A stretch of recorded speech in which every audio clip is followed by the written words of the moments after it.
다 같이 묵상기도 드림으로 하나님 옆에 예배 올려드리겠습니다.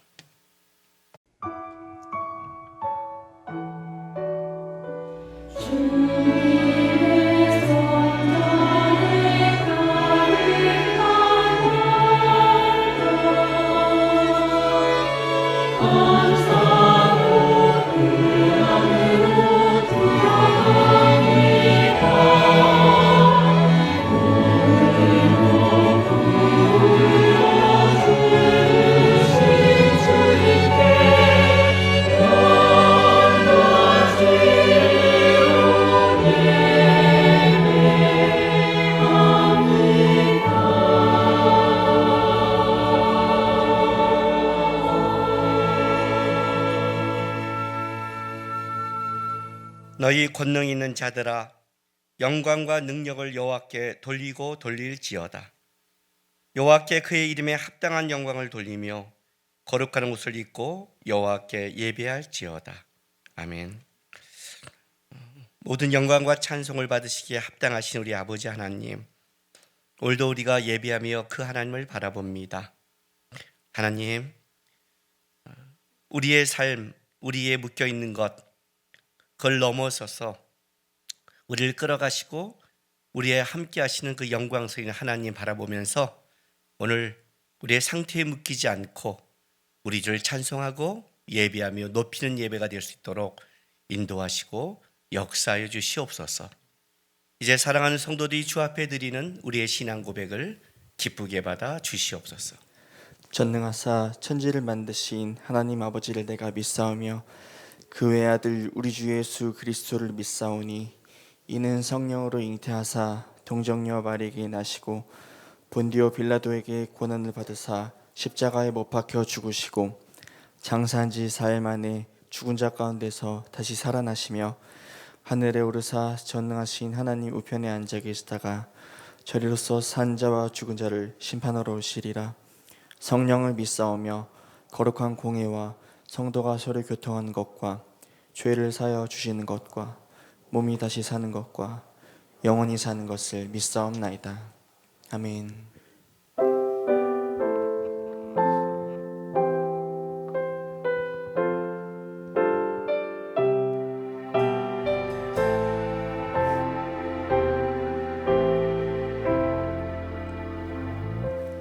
나의 만족과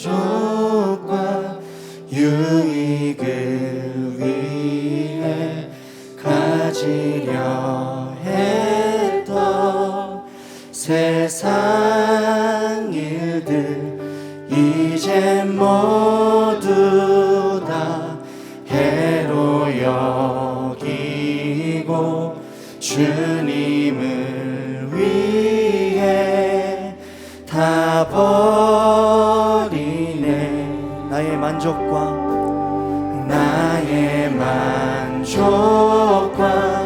유익을 위해 가지려 했던 세상 일들 이제 모두 다 해로 여기고 주님을 위해 다 버리네. 내 안에 가장 귀한 것, 내 안에 가장 귀한 것 주님을 알기라. 모든 것 되시며 의와 기쁨 되신 주 사랑합니다.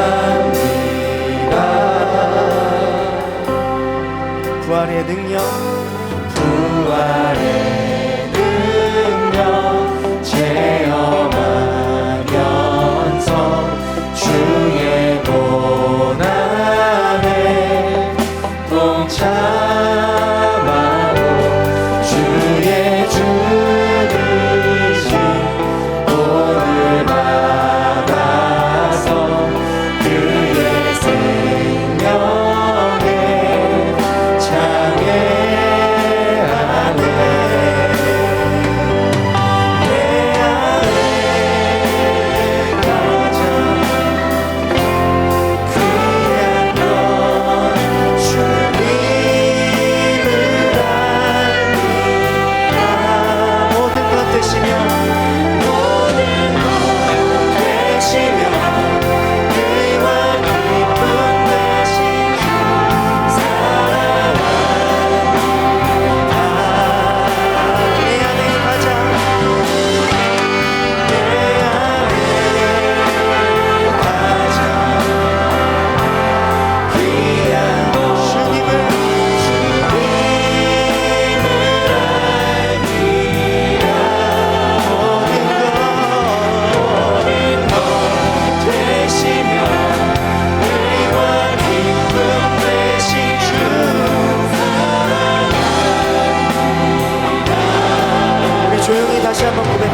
귀한 것 주님을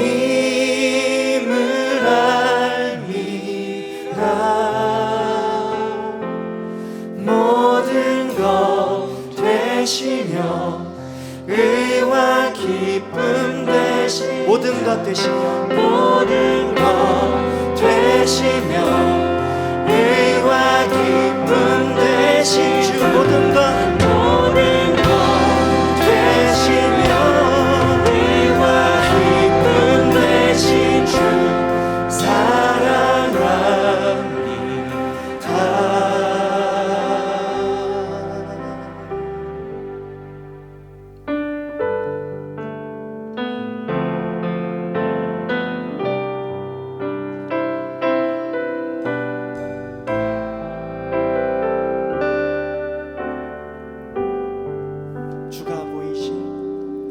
주가 보이신 생명의 길, 나 주님과 함께 상한 마음을 들이며 주님 앞에 나가리.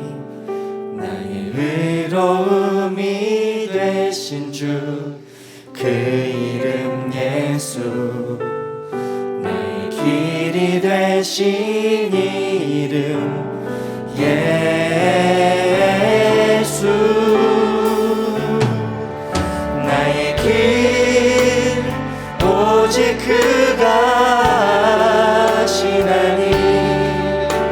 나를 단련하신 후에 내가 정금같이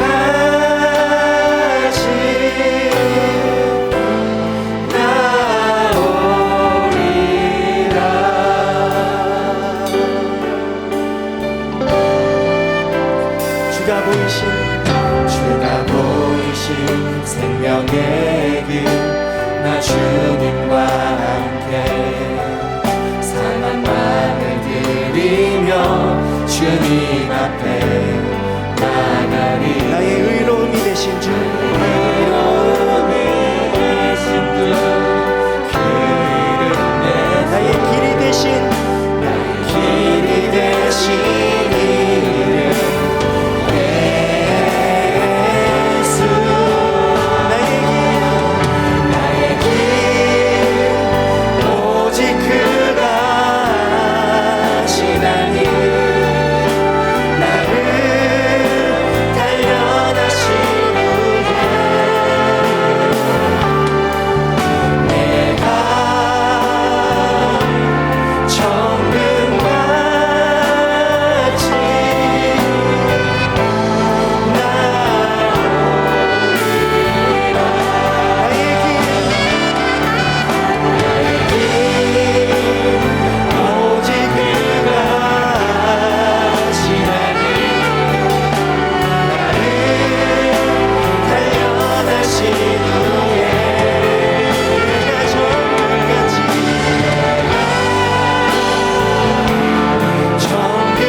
오늘도 우리를 생명의 길로 인도하시기 위해 일하시는 주님, 그 주님을 바라보게 해달라고, 그리고 주님을 따라가는 것이 우리에게 만족과 유익임을 깨닫는 예배되게 해달라고 시간 다 같이 기도하시겠습니다.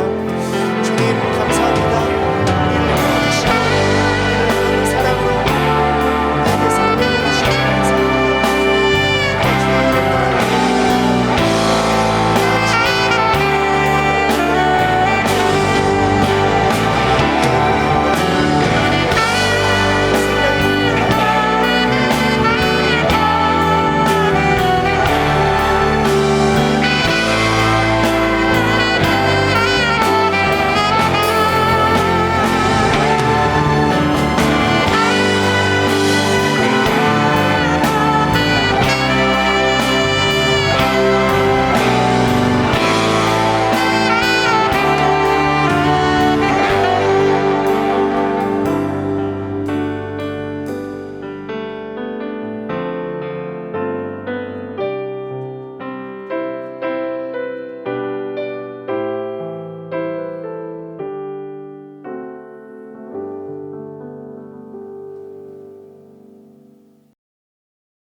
하나님 아버지 감사합니다. 한 주간 은혜 안에 살 수 있도록 인도하여 주셔서 감사합니다. 살아계신 예수님을 믿습니다. 과거에 살아계셨던 예수님이 아니라 또 미래에 살아나실 예수님이 아니라 바로 지금 이 자리에 살아계셔서 함께 하시는 예수님을 믿습니다. 부디 우리 믿음을 강건하게 인도하여 주시옵소서. 우리에게 물질과 건강에 대한 걱정이 없게 풍족하게 채워주시는 하나님을 믿는 것이 아니라 내 삶의 여건과 상관없이 항상 나와 함께 하시며 나를 주님과 동행할 수 있도록 인도해 주시는 하나님을 믿습니다. 부디 우리 믿음을 지금보다 더 강건하게 인도하여 주시옵소서. 주님, 우리의 죄를 용서하여 주시옵소서. 우리의 죄는 우리가 인지하지도 못한 채 우리 삶에서 반복되어지고 있는지도 모르겠습니다. 주님의 십자가에 못 박던 자들에게 아버지여 저들을 용서하여 주시옵소서. 저들은 자기들이 무슨 일을 하는지 모릅니다라고 기도하셨던 것처럼 우리의 무지함으로 죄인지도 모르고 짓는 수많은 죄를 고백하오니 용서하여 주시옵소서. 우리는 내일 일도 모르고 불행함과 요행함도 우리 뜻대로 할 수 없는 나약한 영혼이오니 부디 주님의 강한 손으로 이끌어 범죄하지 않는 길로 인도하여 주시옵소서. 주님, 우리 삶의 참된 스승으로 오심에 감사합니다. 하나님은 그의 권능으로 높이 계시나니 누가 그같이 교훈을 베풀겠냐는 엘리후의 고백처럼 주님의 가르침은 세상의 지혜와 달리 우리 영혼을 위한 참 교훈임을 믿습니다. 주의 계명들이 항상 나와 함께하므로 그것들이 나를 원수보다 지혜롭게 하나이다 고 고백한 시편 기자의 말씀처럼 우리 인생의 고비마다 주님의 말씀을 늘 읽고 묵상하면서 그 가르침을 배워나갈 수 있도록 인도하여 주시옵소서. 또한 코로나 위기 속에서도 세계 각지에서 목숨을 담보로 주님의 말씀을 전하시며 제재된 삶을 살아가시는 선교사님들에게 위로와 평안과 쉼을 허락하여 주시옵소서. 이제 살아있는 하나님의 말씀을 목사님을 통해서 듣습니다. 누구보다 말씀을 사모하시는 목사님께 듣는 이 영혼의 양식으로 말미암아 항상 떼쓰고 웅성만 부리는 자녀의 믿음에서 주님의 지혜를 배우고 주님의 길로 행하는 제자된 믿음으로 자라날 수 있도록 인도하여 주시옵소서. 우리 삶에 나약하고 부족했던 부분을 채우는 참 지혜가 되게 하시옵소서. 예배를 위해 준비한 모든 손길 위에 주님의 평안과 축복이 있으리라 믿사오며 이 모든 말씀 우리와 함께 믿음의 길을 걸으시는 예수님의 이름으로 기도드립니다.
모세는 여호와의 종이었습니다.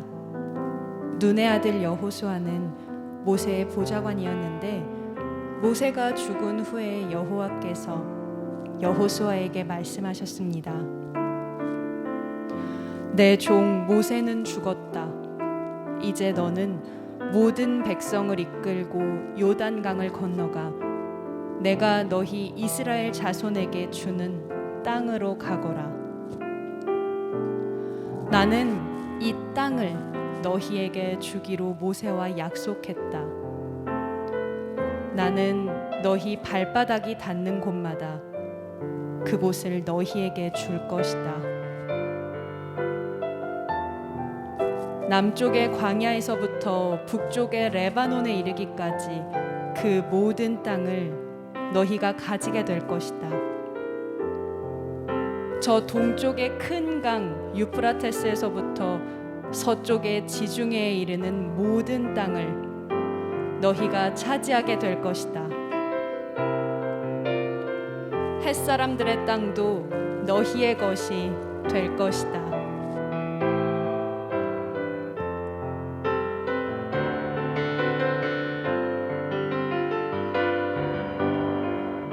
내가 모세와 함께 했던 것처럼 너와도 함께 할 것이며 내가 살아있는 동안에는 너를 막을 사람이 아무도 없을 것이다.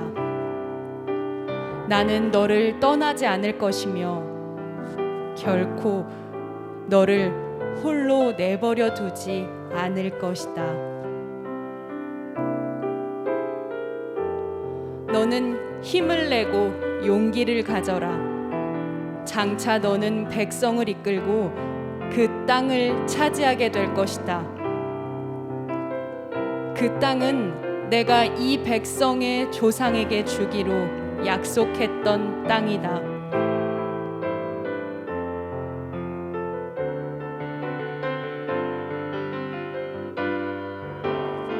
힘을 내고 용기를 가져서 내 종 모세가 너희에게 준 모든 가르침을 빠짐없이 지키도록 해라. 너희가 그 가르침대로 행하며 왼쪽이나 오른쪽으로 치우치지 않고 그대로 지키면 너희가 하는 일마다 다 잘 될 것이다. 언제나 율법책에 쓰여 있는 것을 입에서 떠나지 않게 밤낮으로 소리내어 읽어라. 그리하여 거기에 쓰여 있는 모든 것을 잘 지킬 수 있도록 하라. 그러면 너희가 하는 일이 다 잘 되고 또 성공할 것이다. 힘을 내고 용기를 가져라. 내가 명령한 것을 기억하라. 두려워하지 마라. 내가 가는 곳마다 너의 하나님 여호와가 너와 함께 할 것이다. 아멘.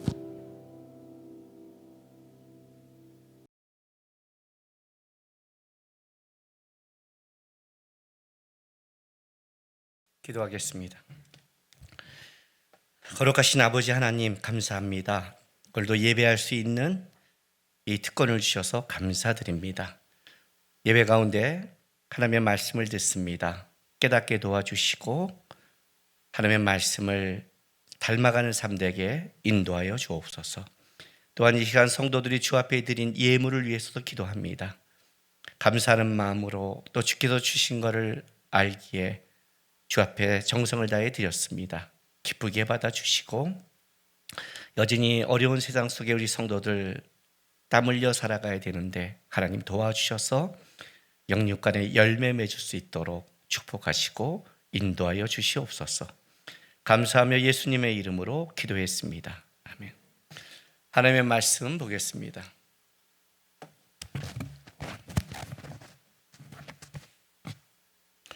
하나님의 말씀 요한복음 13장 12절부터 20절까지 말씀입니다. 요한복음 13장 12절부터 20절까지 말씀 우리 한 절씩 교독하겠습니다. 그들이 발을 씻은 후에 옷을 입으시고 다시 앉아 그들에게 이르시되 내가 너희에게 행한 것을 너희가 아느냐?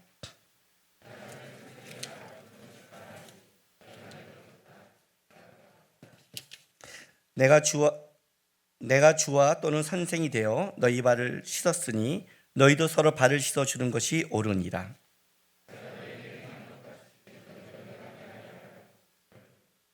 내가 진실로 진실로 너희에게 이르노니 종이 주인보다 크지 못하고 보냄을 받은 자가 보낸 자보다 크지 못하나니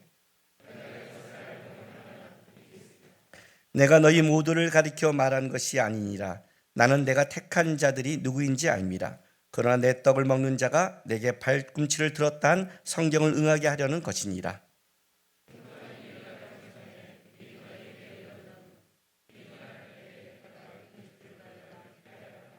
같이 있습니다. 내가 진실로 진실로 너희에게 이르노니 내가 보는 자를 영접하는 자는 나를 영접하는 것이요 나를 영접하는 자는 나를 보내신 이를 영접하는 것이니라. 아멘. 오늘 우리가 읽은 이 본문 요한복음 13장 12절부터 20절까지 본문은 세족식을 마치시고 예수님께서 이제 내가 왜 세족식을 했는지의 의미를 설명하는 이제 이 본문입니다. 이 세족식은 그냥 예수님께서 시킨 게 아니라고 그랬죠. 성만찬 가운데, 성찬식 가운데 이것은 내 몸이니 내가 너희를 위해 찢길 몸이다. 이것은 내 피니 너희를 위해 흘릴 것이다. 라고 말씀하시고 그 주님의 오신 그 뜻을 가는 그 시점에 제자들 사이에 큰 자 논쟁이 벌어지기 시작한 겁니다. 그러니까 성만찬 사건을 쉽게 말하면 예수님께서 제자들에게 내가 유월절에 만찬을 하니 준비하라 라고 명령하셨습니다. 어디서 준비할까요? 이거를 예수님께서 다 설명하죠. 가면 어느 집이 준비되어 것이다. 내가 다 준비하고 너희도 준비하라 하니까 실제 성만찬 사건은 예수님께서 작정하시고 유월절에 완성을 하려고 작정하신 사건입니다. 그러나 이 세족식은 작정한 사건이 아니죠. 실제 유월절에 만찬이 진행되고 있는 와중에 제자들이 큰 자 논쟁이 벌어졌기 때문에 예수님이 하신 거지, 그렇지 않았다면 세족식은 거행하지 않았다는 거예요. 그러면 예수님께서는 이 제자들의 논쟁 속에 왜 세족식이라는 걸 통해서 설명하고 싶은 게 뭐냐는 거예요. 오늘 이 말씀을 들어가기 전에. 자, 그러면 먼저 제자들이 그 일어난 상황 속에 예수님이 어떻게 서 있는가를 우리가 좀 이해해야 될 필요가 있습니다. 이건 내 몸이다, 이건 내 피다 라고 중요한 이 얘기가 제자들에게는 어떻게 들렸을까요? 예수님이 죽는다? 그렇게 생각을 하지 않은 것 같아요. 분명히 뭔가 있지만 예수님이 여태까지 수많은 고비를 극복하신 분이에요. 예수님처럼 많은 공격을 당한 분이 없어요. 제자들은 그걸 평생 같이 해왔어요. 그러나 예수님 앞에서 기적을 받고 능력을 받고 예수님의 그 말씀한 권위 아래 모든 것이 역전되어 왔어요. 아무리 어려운 고난과 어려움이 와도 예수님께서 그렇게 힘없이 사라지라고 생각하지 못하겠죠. 왜냐하면 나중에 예수님이 십자가에 달렸을 때 제자들이 받은 그 행동과 충격은 알고 있는 사람의 행동이 아니에요. 우리가 너무 일을 잘 처리하고 씩씩하게 하면 이런 게 있잖아요. 그래도 잘 버티실 거야, 이런 것처럼 그 믿는 게 있단 말이에요. 예수님의 특별히 능력 안에는. 그러니까 제자들의 안에서는 어떤 생각을 할 수 있냐면, 이제 뭔가 주님이 오신 목적이 완성될 순간이 왔구나. 이제 뭐가 완성되면 어떻게 해야 돼요? 이제 상급이 있어야 될 거 아니에요. 제자들 머릿속에. 그러니 얘기가 시작된 거겠죠. 누가 크다 안 크다 이제 하는 거예요. 이 얘기가 막 번지고 있는 겁니다. 예수님께서 이 얘기가 번지고 있을 때 이 큰 자의 논쟁에 대해서 예수님이 처음 들어본 게 아니라는 거죠. 이 큰 자 논쟁은 처음 들어본 게 아니에요. 계속해서 있다는 거죠. 말이라는 것은 그냥 내 생각을 얘기한다 말한다가 아니라, 말은 뭘 끄집어내냐면 내 속에 있는 것을, 관심사를 끄집어내는 겁니다. 여러분이 관심 없는 말을 계속하면 어떻게 돼요? 들어요 안 들어요? 안 들어요. 껴요 안 껴요? 안 껴요. 제가 내 예수님 친구들 만나서 얘기할 때 막 주식 얘기하고 뭐 하면 저는 할 말도 없고 끼지도 않고 지루해요. 저는 뭘 하냐면 화제를 바꾸려고 그래요. 근데 화제를 바꾸면 다시 돌아와요. 왜? 믿는 사람이 나 하나니까.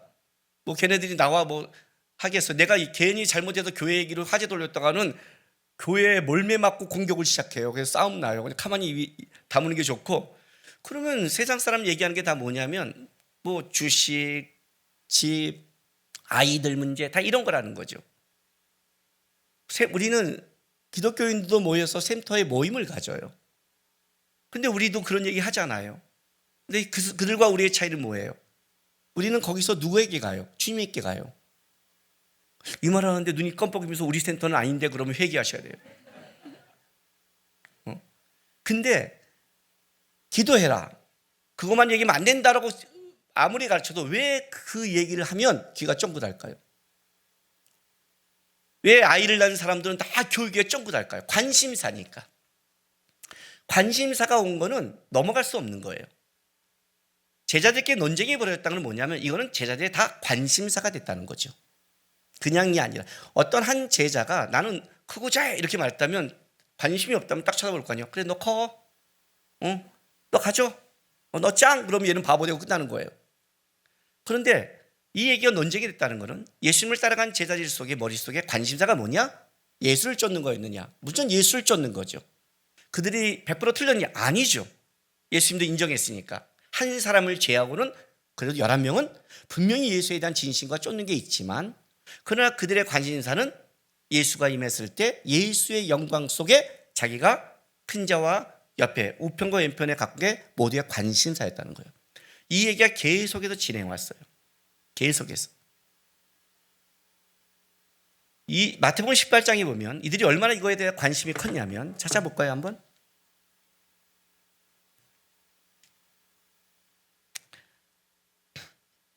자 18장 1절부터 4절 다시 읽어줄게요. 들어보세요.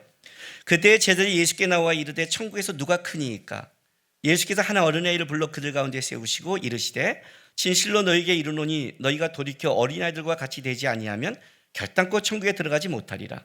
그러면 누구든지 어린아이와 같이 자기를 낮추는 사람이 천국의 큰 자니라. 여기 뭐라고 말하냐면 예수께 나와 이르되 천국에서 누가 큽니까? 라고 물었어요. 예수께 나와서 누가 뜬금없이 물었을까요? 아니에요 여러분. 그들이 수많은 논쟁을 하고 있다가 그래 그럼 예수님께 물어보자고죠. 그렇잖아요. 물어보자. 예수님 천국에서 누가 커요? 이렇게 물은 거잖아요. 여러분 제자들은 이걸 왜 물었을까요? 제자들은 자격이 있거든요. 왜냐하면 실제로 자기 삶의 모든 것을 버리고 예수를 쫓은 사람이잖아요. 여러분 제자들의 지금 여기서 큰 잔 논쟁이 얘네가 미쳤어? 이렇게 말할 수 없는 게 뭐냐면 이 시대 가운데 누구보다 예수님을 위해서 자기 거를 다 버린 사람들이 제자들이었어요. 그렇잖아요. 진짜 쫓은 자들이에요. 이들은 실제 삶이 있는 자라는 거죠. 그러니까 삶이 있으니까 예수를 내가 쫓은 삶이 있으니 얘기가 나올 거 아니에요. 근데 다 대단하게 쫓았거든요. 다. 그러니 주와 누가 큰 자 이렇게 돼버린 거예요. 예수님께 물었어요. 그죠? 예수님께 물었을 정도면 어느 정도예요? 담임 목사님을 찾아와서 물을 정도면 거기 뭐 논란이 다 됐다는 거 아니에요. 그래 목사님한테 물어봐 이렇게 된 거는 그들의 관심사라는 거잖아요. 근데 예수님께서 그걸 어떻게 끝냈냐면 어린아이를 세워서 이 천국은 어린아이 같은 자야라고 얘기를 했어요. 무슨 의미는 알고 것 같은데 뭔 말인지를 모르는 상황이죠. 그렇죠? 그렇게 넘어갔어요. 계속 이 문제가 진행되어 온 거예요. 성만찬 사건에 똑같은 문제가 지금 진행되고 있는 겁니다. 그런데 예수님의 방법이 놀라워요. 그 얘기가 논란이 되자 왜 예수님은 그걸 안 가르쳤을까요? 이때도 왔을 때 어린아이를 세워서 천국은 이런 자의 것이야 라고 가르쳐줬잖아요. 그죠? 논쟁이 되고 있으면 예수님이 어떻게 해야 돼요? 얘기해서 수업시키고 지금 그럴 때가 아니야. 내가 천국은 어린아이와 같다고 저번에 얘기하지 않았니? 라고 가르치시는데 예수님께서 말씀을 안 해요. 예수님께서 요한복음 13장에 보면 4절 5절 보세요. 저녁 잡수시던 자리에서 일어나 겉옷을 벗고 수건을 가져다가 허리에 두르시고 이에 대야의 물을 떠서 제자들의 발을 씻기시고 그 두르신 수건으로 닦기를 시작하여 이렇게 해요. 그러니까 식사하다가 잡수던 자리에서 벌떡 일어나는 거예요. 청년들이 찾아와서 담임 목사님한테 뭘 설명했으니 설명하지 않고 벌떡 일어나서 벼랑간 시편을 읽어주는 거예요. 그러면 청년들이 벙칠 거 아니에요. 그죠? 지금 그들의 머릿속에 뭐가 꽉 찼을까요? 큰 자 되는 싸움이 꽉 차 있잖아요. 예수님이 거기서 만약에 말씀을 가르치면 말씀을 들었을까요? 안 들었을까요? 그전에도 가르쳤잖아요. 어린아이를 세워놓고 가르쳤잖아요. 천국은 이와 같은 자야. 예수님이 안 가르쳤다고요? 예수님이 가르친다고 그들이 이해할까요? 안 할까요? 안 해요. 왜 그런지 아세요? 거기에 꽉 차 있으니까. 자기 생각에 꽉 차 있으면 누가 말을 해도 안 되게 돼 있는 거예요. 예수님이 하신 게 뭔지 알아요? 거기서 얘기하면 또 논쟁이 돼요. 논쟁이 된단 말이에요. 왜냐하면 지금은 이들은 논쟁 중에 있으니까. 여러분, 변증하고 변론의 차이점이 뭔지 아세요? 누가복음 22장 가겠습니다.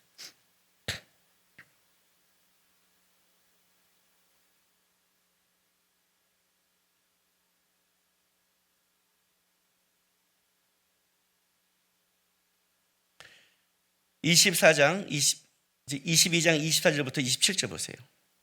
또 그들 사이에 그중 누가 크냐는 다툼이 난지라 예수께서 이르시되 이방인의 임금들은 그들을 주관하며 그 집권자들의 은이라 칭함을 받으나 너희는 그렇지 않을지니 너희 중에 큰 자는 젊은 자와 같고 다시 자는 섬긴 자와 같을지라. 앉아서 먹는 자가 크냐 섬긴 자가 크냐 앉아서 먹는 자가 아니냐 그러나 나는 섬긴 자로 너희 중에 있노라. 자, 누가복음은 쭉 보면 예수님께서 이렇게 설명하는 것 같죠, 그죠? 근데 요한은 왜 세족식을 첨가시켰을까요? 자, 22절 보세요. 누가 크냐는 다툼이 난지라. 다툼 무슨 뜻이라고 그랬어요? 변론, 다투기를 좋아한. 자, 이렇게 생각해 보세요.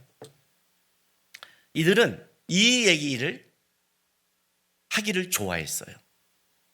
왜 좋아했냐면 이 문제가 그들의 주제고 이 문제가 정리될 필요가 있는 거예요. 그런데 이들에게는 삶이 있어요. 그냥 다퉜을까요? 아니죠, 여러분.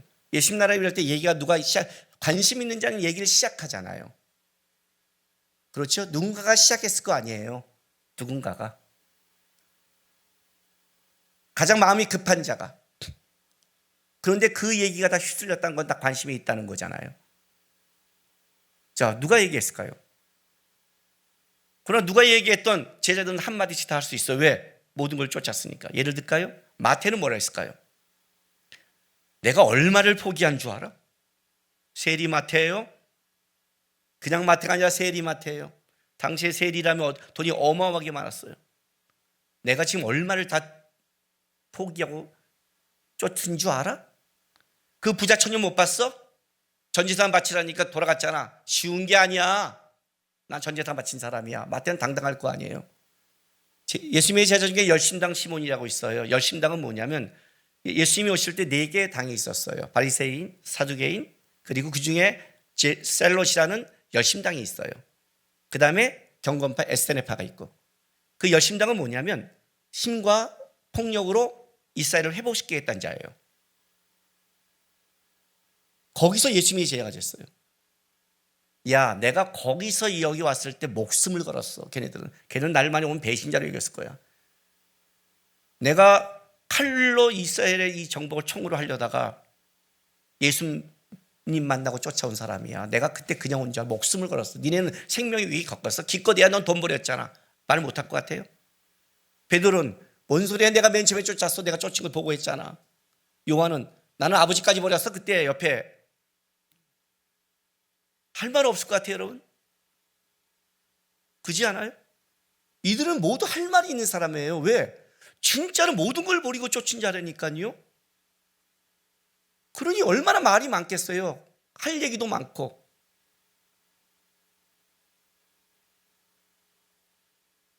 다투기를 좋아한, 드러내기를 좋아한. 예수님께서 왜 베란간에 일어서 말을 시킨 줄 알아요? 입을 막아야 됐어요. 그냥 설명하면 또 얘기하니까. 어린아이를 세울 때도 그랬거든요. 어린아이를 딱 세우는 순간 애들이 보면서 입이 막혔거든요. 여기서 누가 큰 자라고 말하면 예수님 저도 이게 있잖아요, 이거 있잖아요, 이거 있잖아요 얘기하면 이거는 끝이 없는 거예요. 논쟁의 끝이 없어요. 입을 일단 막아야 되는 거예요. 그러니 예수님이 베란간에 일어나서 발을 씻겨버리니 애들이 이게 뭔 소리야? 입이 일단 다물어진 거예요. 입이 다물어져야 하나님이 생각을 줄 수 있거든요. 여러분, 제가 영적 전투를 갖출 때 이런 기도를 갖췄어요. 기도하는데 입을 다물면 뭐가 들어와요? 온갖 잡세가 들어오잖아요. 여러분 경험하잖아요. 맨날 경험하면서 왜 이럴 때는 아닌 것처럼 표정을 지어서 저를 당황시켜요. 기도하려고 딱 쓰면 베란간 문 안 잠갔나? 가스밸브 안 잠갔나? 그런 생각 막 들어오잖아요. 사단이 생각을 넣잖아요. 그죠? 그 입을 다물고 묵상기도 한다는 건 굉장히 어려운 기도란 말이죠. 근데 내가 마음이 심란할 때는 어떡하라? 조용히 입을 열어라. 조용히 아버지 하나님 도와주세요. 입을 열면 생각이 끊긴다고 그랬어요. 자기 말을 하고 있는데 예수님 하나님이 어떻게 그 머릿속에 넣겠어요? 자기 거에 꽉 찬 게 나오고 있는데 어떻게 바꾸겠어요? 누구의 말을 듣겠어요? 신앙의 시작은 입을 다문 것부터 시작하는 건데, 경건은 입술부터 시작하는 건데, 내 입에 재갈을 매겨. 재갈이라는 게 말을 물려서 끌고 가는 거잖아요. 주님의 뜻대로 하는 그거부터 시작하는 건데, 세족식을 함으로 먼저 예수님이 보인 건 뭐냐? 일단 입을 다물게 했어요. 그리야 무슨 교훈을 하든 뭘 설명하든 할 수 있었기 때문에 방법이 없는 거예요. 그때도 마찬가지 어린아이를 세웠어요. 일단 예를 들어서 입을 다물게 만들었어요. 근데 이게 끊이지 않는 거예요. 제자들 사이에 계속 변론이 벌어졌어요. 변론이란 뭐냐? 궁극적으로 자기를 증명하고 싶은 거예요. 다투기를 좋아한다는 게 뭐예요? 내가 여러분 할 얘기가 없을 때 다투기를 좋아해요? 나도 할 얘기가 있어. 부부싸움도 그렇잖아요. 부부싸움도. 근데 이 다투기 시작하면 어떤 일이 벌어지느냐? 결국 자기 증명은 상대를 이겨야 증명이 돼요.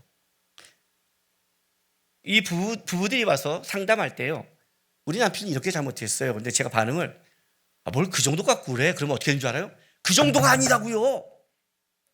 목사님 좀 더 들어보세요. 더 나와요. 그 정도, 그게 아니라고요. 결국 뭐냐면 자기 남편이 얼마나 쪼단지를 설명하고 끝나요. 이겼는데 자기 남편은 쪼다가 돼요. 그게 자기 증명이 갖고 있는 거예요. 내가 큰 자이고 싶으면, 베드로가 요한보다 큰 자이고 싶으면 이 정도 차이 갖고는 안 된다는 거예요. 이렇게 차이를 내야 돼요. 이렇게 차이를 내려면 내가 한 것도 내야 되지만 너가 못한 거를 증명해야 되는 거예요. 결국 상대를 죽여야 승리하는 게 변론이에요. 이게 그 속에 있는 거예요. 변증은 뭘까요? 기독교는 변증의 역사라고 그래요. 변증이란 그 시대와 상황 속에 기독교가 가야 될 진리를 옳게 드러나고 그 방법을 설명한 걸 변증이라고 그래요. 변증은 기독교가 가야 될 것, 세상의 공격 속에 증명해서 다른 방법을 세울 때 쓰는 방법이에요. 그래서 변증과 변론이 비슷한 것 같지만 결정적으로 달라요. 결정적으로 달라요. 변론은 결국 내 거를 주장하는 거고, 변증은 결국 하나님의 진리가 무엇인가를 증명할 것 같아요. 이 싸움 굉장히 다른 거예요. 지금 제자들의 머릿속에 뭐가 있느냐? 자기가 증명되고 싶었던 거예요. 자기를 드러내고 싶었어요. 이 싸움에 예수님께서 뭐라고 그래요? 막았어요. 여러분, 큰 자 되는 게 나쁜 겁니까? 주님 나라에 큰 자 되는 게 나쁜 거예요? 아니에요, 여러분. 누가복음 22장 다시 가볼게요. 28절부터 32절 보세요. 예수님이 그 누가 크냐 하는 다툼을 하는 제자들에게 이렇게 말씀하셨어요. 너희는 나의 모든 시험 중에 항상 나와 함께한 자인즉 내 아버지의 나라에 내게 맡기신 같이 너희도 맡겨 너희로 내 나라에 있어 내 상에 먹고 마시며 또는 보좌에 앉아 이쌀 12시발 다쓰게 하려 하노라. 그죠? 이게 무슨 말이에요? 예수님이 야 니네가 그거 알아. 예수님이 인정해요. 너는 나와 같이 시험을 받은 자야. 인정해 줬어요. 그리고 다스리게 할 거야. 내 상에 먹고 마셔. 주님 나라의 주님을 향해 쫓아오는 그 상과 영광이 있어. 그 소망을 품는 게 절대로 잘못된 게 아니에요. 이해가 되세요? 그 소망 없이 어떻게 주님 앞에 날아가요? 우리가 뭐 불교 신자요? 해탈했어요? 무예요? 아니요. 우리는 채우는 종교예요. 예수로 채우고 하늘나라로 챙겨요. 세상의 걸 추구하는 게 아니라 세상 걸 참는 거는 하늘나라 것 때문에 참는 거지 하늘에 없이 그러지는 않아요. 저도 꿈이 있어요.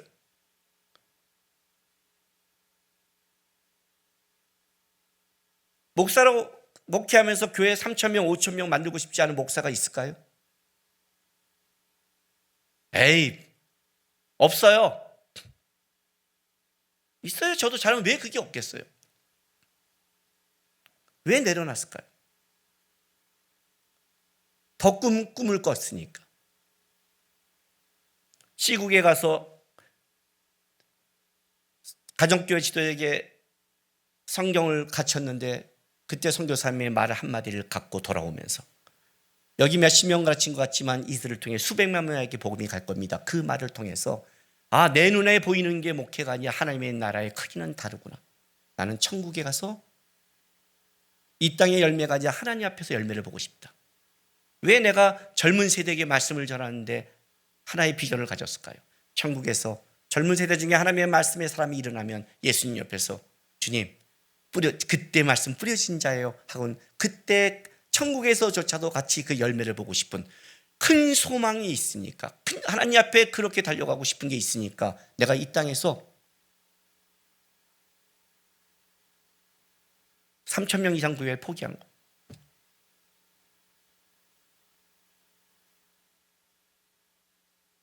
큰 자 되는 게 뭐가 잘못이에요?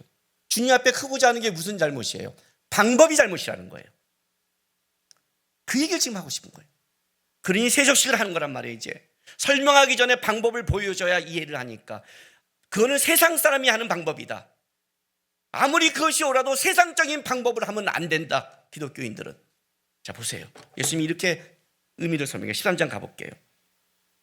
13장은요, 자, 13절부터 16절까지 쭉 볼게 들어보세요. 너희가 나를 선생이라 또는 주라 하니 너희 말이 옳도다. 내가 그러하다. 여기 선생, 주, 정관사가 붙어요. 예수님이 정확한 거예요. 자, 내가 주와 또는 선생이 되어 너희 발을 씻었으니 너희도 서로 발을 씻어준 거 옳으니라. 내가 너희에게 행하는 것 같이 너희도 행하라. 행하게 하려 하여 본을 보이노라. 직접 보여줬다. 내가 진실로 진실로 너희에게로니 종이 주인보다 크지 못하고 보냄을 받은 자가 보낸 자보다 크지 못하나니. 자, 먼저 정리를 하고 나갔어요. 주님이 이렇게 말해요. 내가 선생이고 주야. 오라. 맞아. 내가 선생이고 주면 너희는 뭐야? 내 제자고 나를 따라와야 되잖아. 선생보다 제자가 크지 못해. 그죠? 나보다 큰 자 없어. 근데 내가 발을 씻겼어. 그럼 뭐야? 너희는 나보다 크지 않기 때문에 당연히 나처럼 해야 돼. 이 결론을 내린 거예요. 당연히 이렇게 해야 돼. 나의 제자라면. 저 사람이 하냐 아니야 상관하지 말고, 저 사람이 틀렸냐 아니야 상관하지 말고, 너가 나의 제자라면, 나보다 높지 않다면 이렇게 해야 돼. 그리고 이렇게 말씀하세요. 10절에 너희가 이것을 알고 행하면 복이 있으리라. 예? 알고 행하면 복이 있을 것이다. 그런데 이렇게 끝나면 좋겠는데 18절부터 뭐라고 말하면 이렇게 말해요. 19절까지 내가 너희 모두를 가르쳐 말한 것이 아니니라. 나는 내가 택한 자들이 누구인지 알미라. 그러나 내 떡을 먹는 자가 내게 발꿈치를 들었다 한 성경을 응하게 하려는 것이니라. 지금부터 일이 일어나기 전에 미리 너희에게 일러두면 일이 일어날 때 내가 그인 줄 너희가 믿게 하려 함이라. 자, 무슨 말이에요? 내 방법, 내 뜻대로 다 가는 게 이 방법밖에 없는데, 불행하게도 이 자리에 똑같이 있으면서도 아닌 자가 있다는 거예요.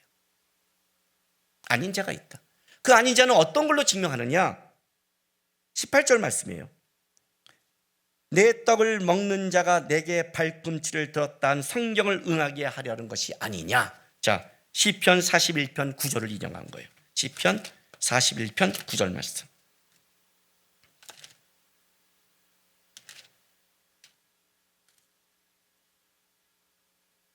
다윗의 시예요.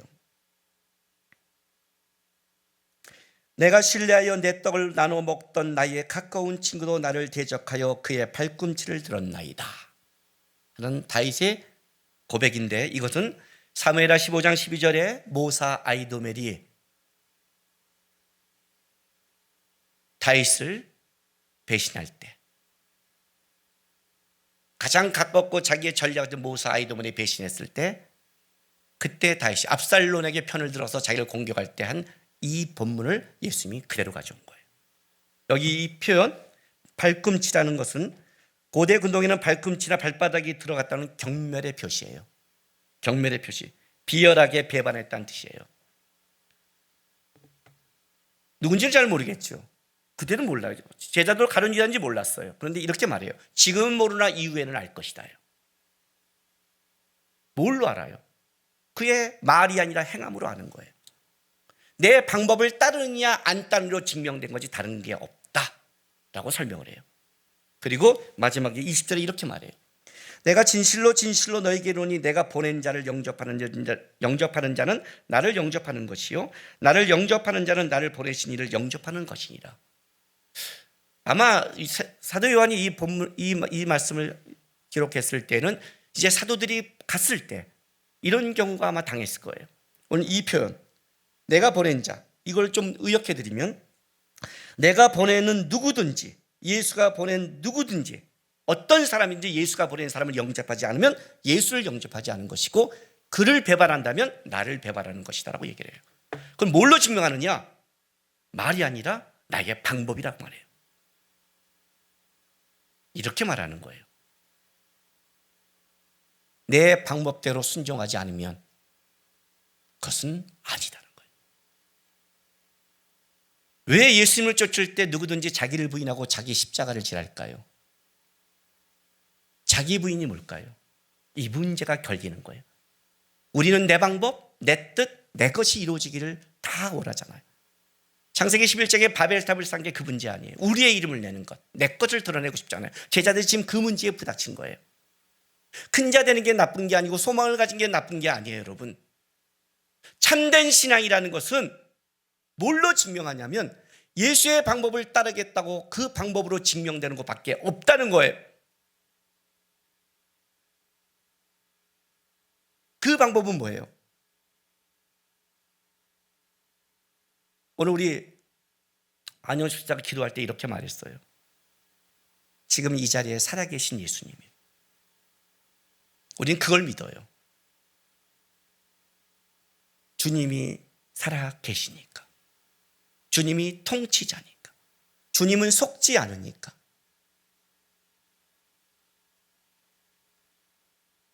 신앙은 말이 아니라 삶으로, 행동으로 드리는 거예요. 말이 아니라 기도를 하는 거예요. 참된 신앙은 예수를 따라가고 예수 앞에 무릎을 꿇는 거예요. 그게 참된 신앙이에요. 예수님이 세족식을 왜 했냐를 기억하셔야 돼요. 아마 제자들은 평생 예수님의 세족식을 잊지 않을 거예요. 여러분도 잊지 마세요. 막 제자들이 논쟁해 버렸을 때 예수님이 어떻게 했는지. 발을 씻기면 뭐예요? 너희는 말해, 나는 일한다. 결심하세요. 하나님은 일하십니다. 사단은 일하지 않습니다. 하나님은 일을 만드십니다. 사단은 문제를 만듭니다. 사단이 못하는 게 있습니다. 순종과 입다문과 섬김입니다. 찬송을 못합니다. 귀신 들린 자는 찬송을 못합니다. 이해가 됐어요? 우리가 뭐가 옳고 그를지를 모를 때는 한 가지 분명한 게 있습니다. 사단이 못하는 걸 하면 되는 겁니다. 만약에 내가 옳다고 말했는데 그것이 지나가 버리면 틀렸으면 어떡합니까? 틀렸으면 얼마나 무섭습니까? 신앙의 입다물은 왜 시작되냐면 하나님을 두려워하는 데서 시작하는 겁니다. 혹시 내가 틀렸으면 그냥 틀린 게 아니라 하나님 앞에 틀린 거잖아요. 이 두려움 때문에 내가 섬기고 일하는 것은 틀린 예가 없습니다. 내가 기도하는 것은 틀린 예가 없습니다. 내가 사랑하는 건 틀린 예가 없습니다, 여러분. 그 얘기를 하는 거예요. 예수님이 벌떡 일어나서 세족식이라는 그 장면을 기억하시면서 가정의 문제나 다른 친구의 문제나 모든 문제 속에 먼저 터지면 증명하기보다는 뭘 하라고요? 입을 다물고 내가 하나님이 해야 될 일들을 먼저 감당해 가면서 살아가는 것, 그게 참된 신앙이라고 얘기하는 겁니다. 주님을 따라간 여러분 되시기를 주의 이름으로 바랍니다. 기도합시다. 하나님, 우리는 미련하고 약합니다. 뭐가 옳은지 그른지는 모릅니다. 그래서 주님, 말이 많은 신앙보다 섬김이 많은 신앙 되게 도와주십시오. 이야기가 많은 신앙보다 일하는 신앙이 되게 도와주십시오. 행동하는 신앙이 되게 도와주십시오. 이 다음에 주님 만나를 생각하면서 더 큰 소망 가지고 주님의 행함을 닮아가는 신앙 되게 해달라고 다 같이 기도하며 나가겠습니다. 기도하겠습니다. 거룩하신 아버지 하나님 감사합니다. 주님 살아계시고 역사하기에 우리가 따라갈 수 있고 섬길 수 있습니다. 우리의 섬김, 우리의 행동, 우리의 희생이 헛되지 않은 것은 주님 앞에 서기 때문입니다. 주님을 묵상하게 도와주시고 주님을 기억하게 도와주시고 주님을 쫓아가게 도와주십시오. 주님을 닮아가는 싸움에 최선을 다하게 도와주십시오. 지금은 이해하지 못하나 너가 지나가면 이해하리라고 말씀했습니다. 주님, 이해하는 신앙이 아니라 따라가는 신앙 되게 도와주시옵소서. 아버지 하나님, 우리는 예수님을 믿고 예수의 길을 따라갑니다. 사람인지라 부족해서 놓칠 때도 있고 실수할 때도 있지만, 그러나 여전히 우리의 기준과 모델은 예수님입니다. 주님을 섬기며 따라가는 거기에 최선을 다하게 도와주십시오.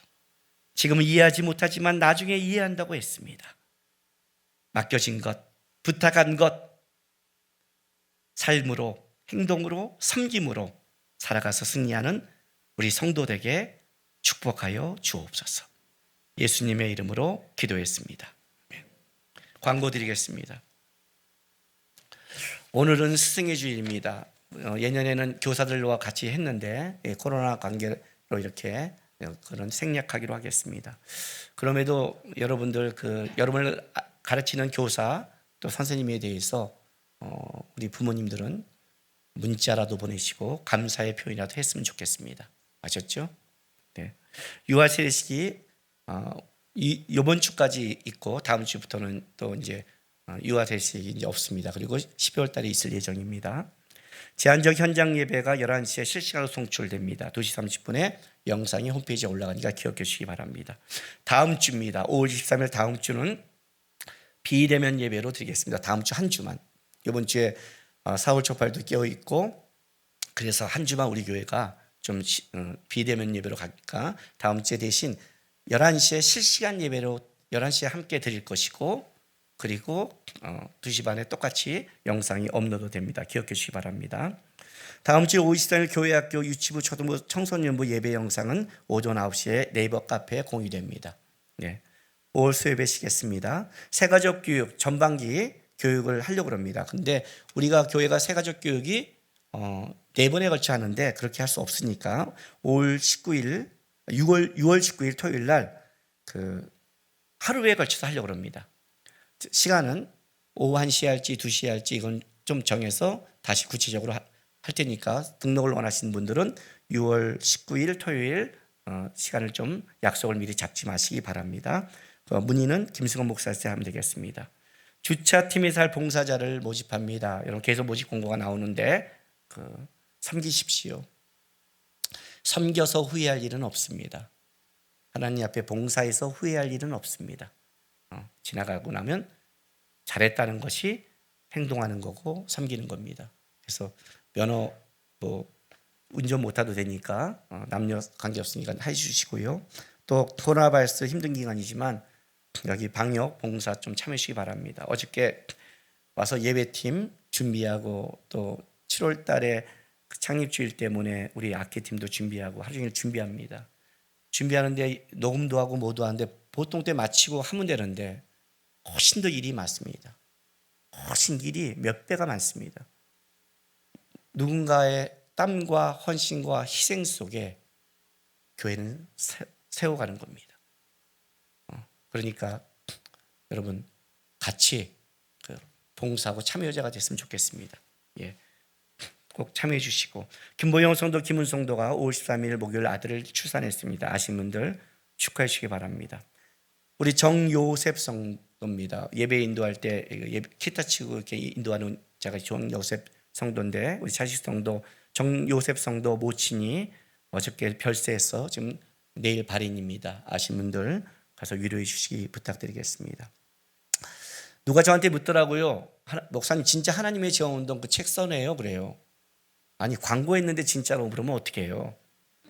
여기서 6월 6일까지 재직, 샘터지기, 엘도 포함 감상문 A4 한 장인데 한 장 꽉 채도 안 채도 돼요. 반 이상 넘으면 돼요. 이메일로 김정환 목사에게 제출하거나 직접 문서로 제출하시기 바랍니다. 올해 이 책 내는 것, 가을에 노회에서 와서 교육하는 것, 그 다음에 또 교육, 이 세 가지를 다 거쳐야 샘터지기 재직 문제를 다시 임명하려고 합니다. 하셔야 됩니다. 그냥 내는 거 아닙니다. 이거 책 그렇게 은혜로운 책이고 그렇게 간증집이니까 쉽고, 그리고 소감문 내는데 뭐 내가 시험하는 게 아니라 소감 내려는데 하셨죠? 하셔야 됩니다. 한 주 연계했습니다. 내가 6월 6일까지. 미등록 교인은 주님께 홈페이지에 토요일 오후 8시에 꼭 확인하시고 예배 참석하시기 바랍니다. 훈련학교 LT 코스 진행 중입니다. 잘 마칠 수 있도록 기도 부탁드리겠습니다. 마지막 찬송 450장 하겠습니다.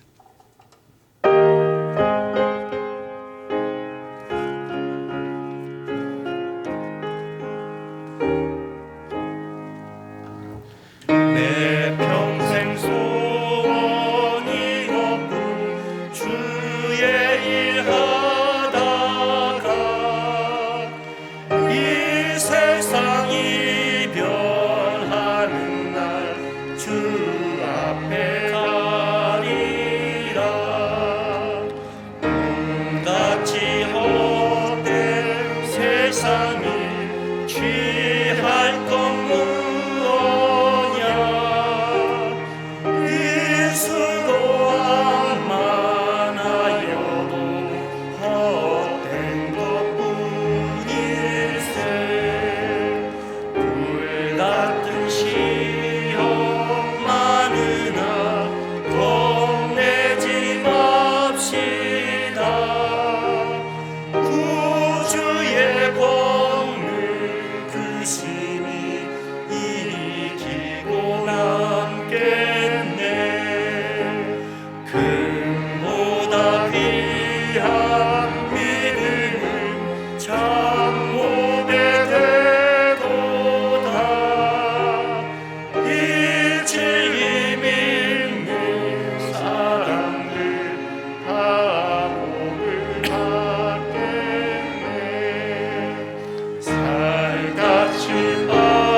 살같이 빠른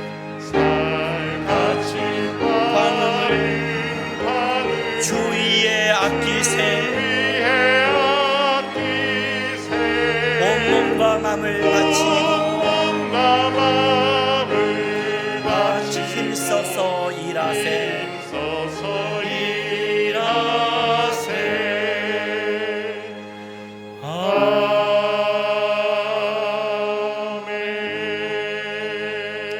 기도하겠습니다.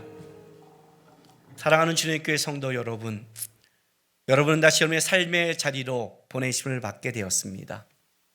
우리의 삶의 자리, 주님께서 여러분에게 맡기신 자리입니다. 말로 쓰는 곳이 아니라 섬김으로 쓰는 곳입니다. 억울해하지 마시고 주님 따라가서 잘 섬겨서 주님의 이름으로 승리한 여러분 되시기를 부탁드립니다. 지금은 우리 구주 예수 그리스도의 놀라우신 은혜와 아버지 하나님의 극진하신 사랑하심과 성령 하나님의 감화감동 위로하심이 주님 본받아 삶으로 행동으로 섬김으로 끝까지 따라가겠다고 다짐하는 모든 하나님의 백성들의 삶과 이들의 가정과 일터, 교회와 나라 위에 지금부터 영원토록 함께 있을지어다.